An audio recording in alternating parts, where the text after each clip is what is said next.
Aces High Offline Mission Editor Tutorial Part 10, Adding a New Event to a Segment. Well, I need to confess that while you weren't looking, I made some changes.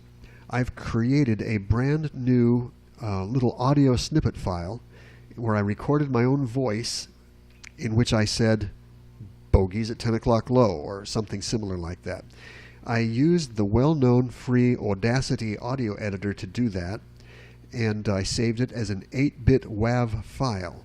Now, the audio editing with Audacity is outside the scope of this series of tutorials, but I will say that from time to time you will want to create audio files to insert as events into your Aces High missions, and there are a number of free tools that are good for that, including Audacity. You can learn about Audacity from any number of good resources out on the internet, and I'm going to trust that you're able to do that, and that at some point you will be able to create 8-bit WAV files with your voice on them to add to a mission event.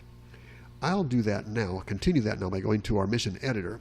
This is the same mission editor in the same state we used at the end of our prior segment. And you may recall we're looking now at the Bishop's route, and we decided that this segment right here, Bishop's waypoint 8, is about the point at which we would expect to sight bogeys. So I'm going to pretend that I've done some research and happen to know that exactly 10 seconds into waypoint 8, I want this sound file to play. To do that, I'm going to expand waypoint 8 and expand the attack segment that's there, and I'm going to add a new event to that attack segment in addition to the one that's already there by right-clicking on the name of the event, right-clicking on attack, and from the resulting pop-up menu or context menu that shows up, I'm going to click on Add Event. That opens up this dialog box here named Event Properties, in which I'm expected to describe the event I'm adding.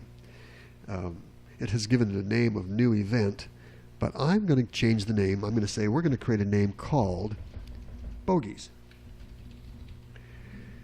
I'm also expected to designate the type of event this is from this drop-down list. So by clicking on this down arrow, I can see that there are a whole bunch of different kinds of events I can add.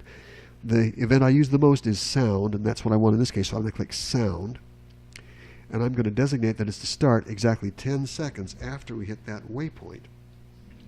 So I typed in a 10 right there. Now, there are a bunch of other things here that don't matter, that don't relate to a sound event that we can ignore, but a sound event does absolutely demand that I specify the exact name of the file I want to play. And I do that down here in this Browse button where it says Select.wav file, Browse.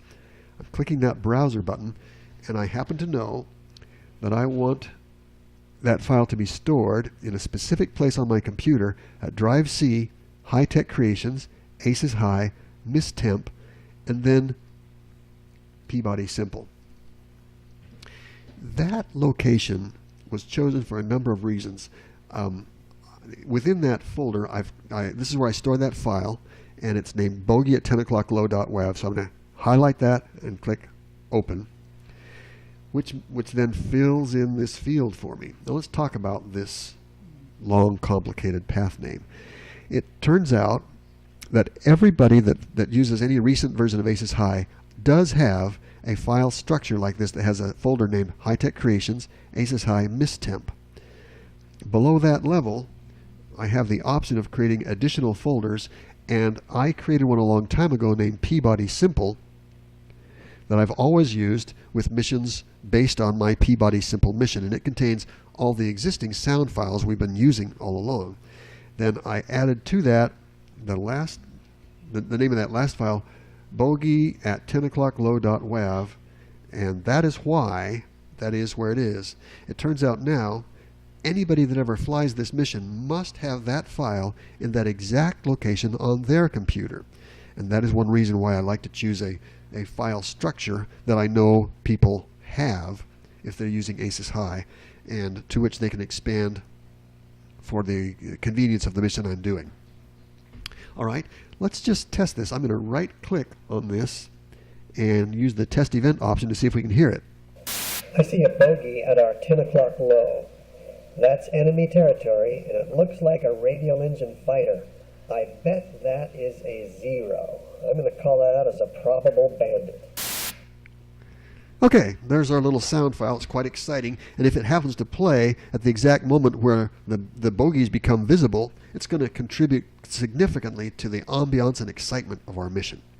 So that is how you add an event to a waypoint. You can double click on the map, for example here, which will select a segment. You can expand that segment and find you can expand that waypoint and find the segment within it.